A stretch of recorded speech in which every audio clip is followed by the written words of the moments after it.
नमस्कार दोस्तों, आपका मेरे YouTube चैनल पर स्वागत है। आज हम लेकर आए अमेरिकन बुली के पपी, मेल और फीमेल पपी। शानदार क्वालिटी, फुली एक्टिव और हेल्थी पपी हैं।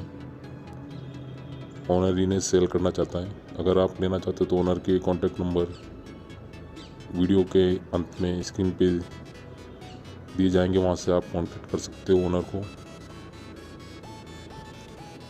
काफ़ी अच्छी ब्लड लाइन के ये पपी है। अच्छी ब्लड लाइन के एक्टिव और हेल्थी पपी।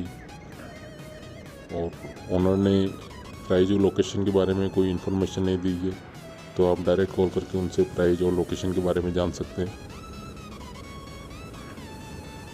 अगर आप चैनल पर हैं तो चैनल को सब्सक्राइब करें। वीडियो पसंद आए तो वीडियो को लाइक और शेयर करना ना भूलें, ताकि और भी पपीज़ खरीद सकें इन वीडियो को देख के।